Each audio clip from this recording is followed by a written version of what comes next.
कुंभ का मेला पता नहीं कैसे कैसी विभूतियों से भी मिलवा देता है। आज इस कुंभ के अवसर पर जब मैं गंगा मैया के दर्शन करने के लिए यहाँ ऋषिकेश आया तो मेरी मुलाकात हुई एक ऐसे शख्स से जो कि रहते तो ऋषिकेश में है, पर मुलाकात का बहाना कुंभ हुआ। और कुंभ में जैसे मैंने कहा विभूतियाँ होती हैं, ये भी अपने आप में एक बहुत बड़ी विभूति हैं। हालांकि इनका हम कहें कि एक तरह से छुपी हुई विभूति हैं।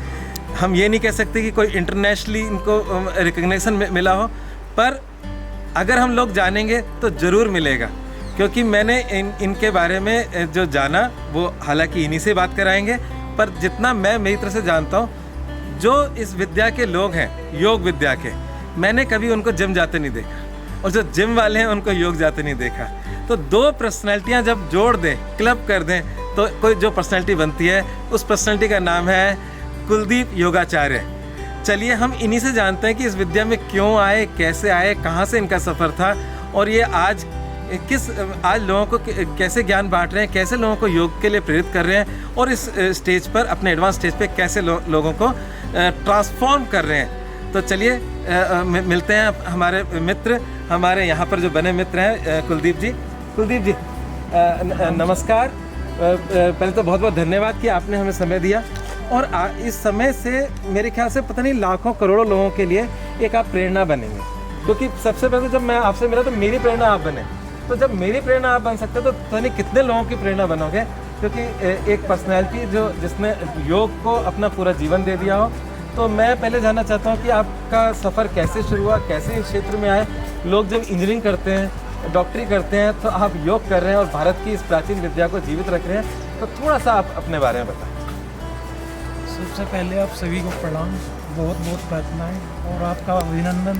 आप ऋषिकेश में आए, बहुत बहुत धन्यवाद आपका। मेरा नाम कुलदीप सिंह है, मैं मुजफ्फरनगर से रहने वाला हूँ, और अब मैं पिछले 3 साल से ऋषिकेश में रह रहा हूँ। मेरी जर्नी स्टार्ट होती है कि मैं इससे पहले मेरा एक जिम से रिलेटेड अपना एक प्लान था कि मैं एक स्पोर्ट्समैन की लाइन पकड़ूंगा अपनी और उसी पे जाऊंगा। लेकिन होता क्या है कि मैंने अपना बीएससी कंप्लीट किया, उसके बाद में फिर मैंने कुछ चैंपियनशिप भी जीता, मिस्टर मुजफ्फरनगर भी रहा। क्या बात है, क्या बात। मिस्टर मुजफ्फरनगर के बाद में फिर मैंने किया कि यार अब बहुत कुछ कर लिया, अब योगा की तरफ चला जाए। मेरा एकदम आकर्षण आ गया, तो उधर से मैं मुजफ्फरनगर से निकल के सीधा आ गया ऋषिकेश। और यहाँ पे मुझे ऐसा कोई जानने वाला भी नहीं था, तो मैंने डायरेक्टली अपना निर्णय ले लिया और मैं यहाँ पर आया। उसके बाद फिर मैंने योगा अपनी डिग्री कंप्लीट किया। उसके बाद में दोनों चीज़ एक साथ चलता रहा, योग और जिम। तो जब मैं शुरू में किसी एक योगा सेंटर पर गया तो एक गुरुजी ने मुझे बोला कि कहीं आप गलत जगह तो नहीं आ गए कि आप बॉडी बिल्डर। मैंने बोला नहीं सर, मैं सही जगह आया हूँ और मैं योगा सेंटर ही आया। तो तब मैंने अपनी जर्नी स्टार्ट की। तो दोनों एक तरीके से विरोधाभास बहुत है दोनों चीज़ों में, दोनों अलग फील्ड है। लेकिन गंगा माँ की कृपा से आज सामने ही खड़े हैं, गंगा माँ की बड़ी कृपा है इनकी। तो मैंने दोनों को एक साथ लेते हुए और मैं इस मार्ग पर आगे चल रहा हूँ, और अब मैं कंटिन्यू इसी मार्ग पर चलना चाहता हूँ, और सभी को कहना चाहता हूँ कि आप भी आइए और योग करिए और स्वस्थ रहिए। क्या बात है। जहाँ तक कुलदीप जी का जो जीवन है एक प्रेरणा है। इन्होंने ना केवल इसको अपने जीवन में अपनाया, और कहीं ना कहीं बहुत से लोगों की प्रेरणा भी बन रहे हैं कि जहाँ अपने शरीर सौष्ठव की लोग बात करते हैं, सिर्फ उतने तक जानते हैं। योग का मतलब है प्लस, कहीं ना कहीं मन, आत्मा और शरीर तीनों में संतुलन को कहा गया है योग। योगा कर्मसु कौशलम, मतलब कर्म की कुशलता योग है।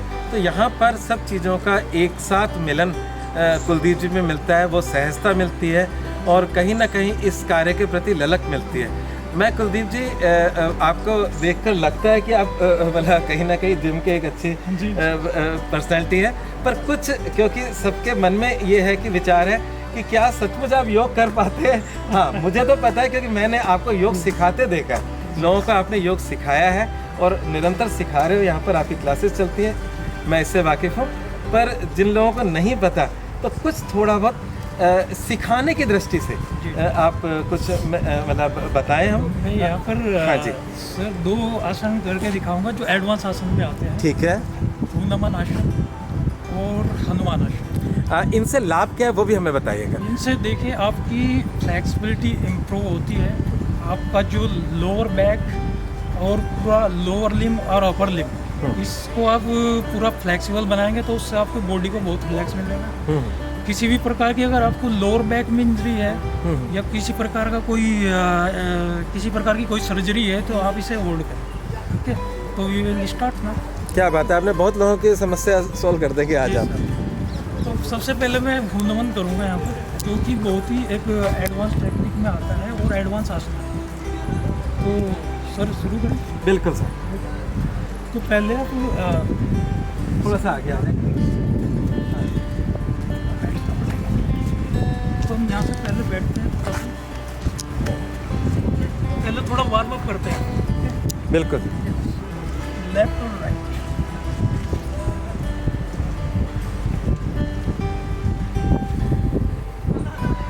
पहले आपको दंडासन स्थिति में बैठ जाना है, सिटिंग दंडासन। डीपली इनहेल करेंगे और slowly your leg outside. Inhale, raise your hands up. Slowly catch your midfoot. And exhale, bend forward. Chest, chin down, shoulder down. Look front. Deep breath, inhale, exhale. Continue. It's complete, sir. बहुत बढ़िया। Next asana, Hanuman asana.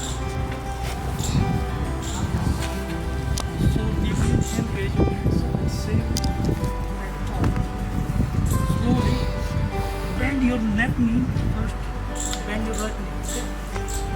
Knee, elbow, knee or आपका ankle one line, step by.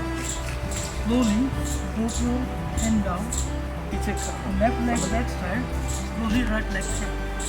Slowly front, and exhale.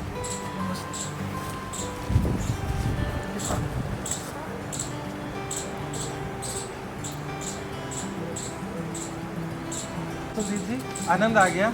मुझे लगता है कि सब देखने के बाद आप जरूर हनुमान भक्त जरूर होंगे।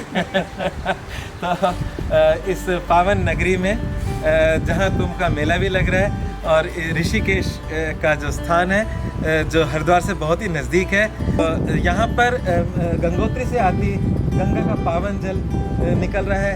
इस सुंदर वातावरण में हमने योग के कुछ कठिन आसन भी देखे। मैं जाते जाते कुलदीप जी से एक और रिक्वेस्ट करूँगा कि एक आधा, अभी हमारा दिल नहीं भरा, तो एक आधा आसन और दिखाए हमें बड़ा आनंद आएगा, क्योंकि इससे हमें बहुत कुछ सीखने को मिला। चलिए कुलदीप जी।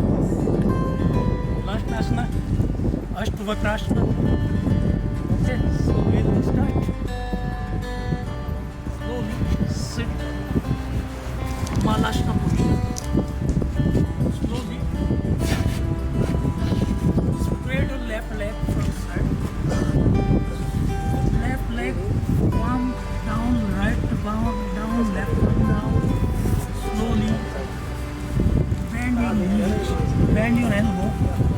Okay. Slowly close your leg and look front.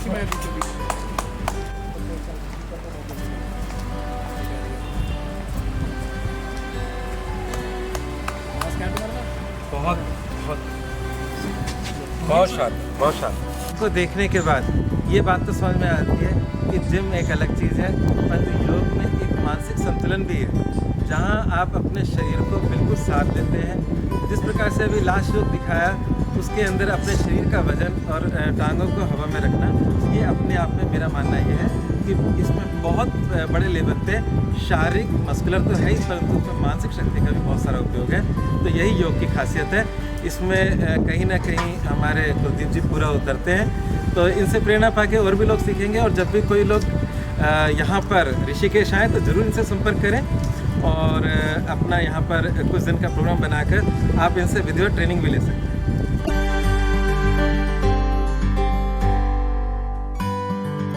नमस्कार दोस्तों, मैं आचार्य अनुपम जली अपने कुंभ मेले में हूँ, और इस कुंभ मेले में हरिद्वार के जहाँ बड़े बड़े विभूतियों के दर्शन हुए, बड़े संतों के दर्शन हुए, ज्ञानियों के दर्शन हुए, नागास के दर्शन हुए, वहीं हमारे बीच नागराज जी भी हैं। चलिए मैं सस्पेंस दूर करता हूँ। हमारे यहाँ पर बहुत सारी चीज़ों का संगम हो रहा है। उस संगम में एक शख्स ऐसे भी मिले जो 2017 से साइकिल पर यात्रा कर रहे हैं, मुंबई से, कर्नाटका शहर से हैं। नाम है इनका नागराज, और ये देश में अपने अच्छे संदेशों को लेकर जा रहे हैं। जहाँ गौ संरक्षण की बात हो रही है, जहाँ देश के लिए अच्छे अच्छे नारों की बात हो रही है, राष्ट्रीय एकता की बात हो रही है, समाज में अच्छाइयों की बात हो रही है। हालांकि डिटेल में तो नागराज जी बताएंगे, पर मैंने उनका हल्का सा परिचय करा दिया। ये उनकी साइकिल है, जिस साइकिल पे उन्होंने यात्रा जारी रखी है समाज में एक संदेश देने के लिए। तो नागराज जी बताएं आपका क्या उद्देश्य है, और ये आप भारत का झंडा और ये पीला झंडा लगाकर अपने घर गृहस्थी की सामग्री को लेकर जो आप चले हैं इस सफ़र पे, इस सफ़र का क्या उद्देश्य है? तो आप कृपया हमारे प्रकाश जी को बताएं। नमस्कार, मेरा नाम नागराज गौड़ा है। मैं कर्नाटक हासन का हूँ। हमारी भारत देश में बचपन से एक नोट किया, हमारा देश में आतंकवाद, ये बॉर्डर का झगड़ा, अमीरी गरीबी, रंग भेद और एक को देख के जलूसी करना, ये सब मैं बचपन से ही देखता था। इसलिए मैंने सोचा यार एक शांति यात्रा, विश्व शांति, सर्वधर्म समभाव, राष्ट्रीय एकता, गौरक्षा, सनातन धर्म, पानी बचाओ हरियाली बढ़ाओ, इस तरह संदेश लेके मैं 2017 से मुंबई से निकला। वहाँ से गुजरात, राजस्थान, हरियाणा, पंजाब, हिमाचल, उत्तराखंड, दिल्ली, यूपी, एमपी, तेलंगाना, आंध्रा, कर्नाटका से मैं सीधा अभी हमारा देवभूमि, गंगा नदी की तट, साधु संतों का नगरी हरिद्वार पे कुंभ मेले पे आया हूँ। और ये यात्रा में मैं रोज़ाना हाईवे पे 80-90-100 किलोमीटर साइकिल चलाता हूँ। और दूसरी रास्ते में मंदिर, आश्रम, गुरुद्वार, इस्कॉन, धर्मशाला, आर्य समाज, इस तरह जो मिलता है वहाँ रात को सो जाता हूँ और दूसरे सवेरे वहाँ से निकलता हूँ। वहाँ भोजन मिला तो भोजन कर लेगा, नहीं तो ढाबे वाले भी देता है। और इस यात्रा में मैं कुछ हस्तियों से भी भेंट किया था। वो दिल्ली की सीएम केजरीवाल जी, मध्य प्रदेश का कमलनाथ जी, कर्नाटका का सिद्धरामैया, बीजेपी अध्यक्ष मनोज तिवारी जी, इस तरह नाना प्रकार का हस्ती और महामंडलेश्वर स्वामी जी लोगों को भी मिलके। और सबसे बढ़िया हमारा जनता है, जनता मुझे बहुत सहायता भी करता है। आपका उद्देश्य क्या है इस यात्रा का? ये उद्देश्य का यात्रा ये है, हमारी देश में भी राष्ट्रीय एकता बहुत ज़रूरी है। आप किस धर्म का भी हो, कोई भी भगवान को पूजा करो, हम सारे इंसान हैं, इंसानियत ही ज़िंदगी है। इसलिए हमारा पूरे दुनिया में शांति से हम सब रहना है। आप कुछ भी काम करो, खाओ पियो नाचो, इस पर कोई नहीं, लेकिन आतंकवादी और धर्म से लड़ाई ये सब हम नहीं करना चाहिए। सारे हम सब हिंदू, मुस्लिम, सिख, ईसाई, जैन, बौद्ध धर्म जो हमारा हिंदुस्तान में है, हम सब एक परमात्मा का संतान समझ के हम जीवन चलाना है, यही हमारा संदेश। यात्रा कब तक जारी रहेगी आपकी? ये यात्रा भी 1 साल चलेगा। वेस्ट बंगाल की तरफ जाऊंगा मैं, बिहार, झारखंड और जगन्नाथ में जाना अभी बाकी है। अभी 12-13 राज्य घूम के इधर आया हूँ मैं, कुंभ नगरी हरिद्वार पे। ठीक है नागराज गौड़ जी, एक चीज़ मैं पूछना चाहूँगा, जब आप यात्रा करें तो आपका खर्चा कैसे चलता है? हाँ, ये एक बड़ा क्वेश्चन है। हाँ बिल्कुल, क्योंकि रोजी रोटी जरूरी है, आदमी शाम को भोजन तो करेगा ना। हाँ बिल्कुल बिल्कुल, ये क्या है, आजकल रोजी रोटी के बिना काम नहीं चलता और पैसे के बिना कहीं जगह कदर भी नहीं होता। ये हमारा खाना पीना कैसे चलता है? अभी मैं साइकिल में चलता हूँ, देखिए रोड पे ढाबे मिलता है, मंदिर, आश्रम, गुरुद्वारा, आर्य समाज, यहाँ मैं सोता हूँ ना, वहाँ खाना मिल जाता है और सोने का जगह भी दे देता है। यही हमारा हिंदुस्तान की शान। और दूसरी, साइकिल में एक गोलक बांधा हूँ, उस गोलक में लोग अपने आप पैसे लगाते हैं, मैं किसी से मांगता भी नहीं है, अपने आप लगाता है। जहाँ भोजन मिला वहाँ खा लेता हूँ, नहीं तो वो दान का पैसे रहता है मेरे बाप। दान का मतलब लाखों नहीं है, हजारों नहीं है, मामूली छोटे मोटे खाना खाने के लिए मिल जाता है, भोजन का कोई प्रॉब्लम नहीं है। इस तरह हमारी यात्रा चल रहा है। सबसे बड़ा जनता जनार्दन की जय, साधु संतों की जय। बहुत बढ़िया। भारत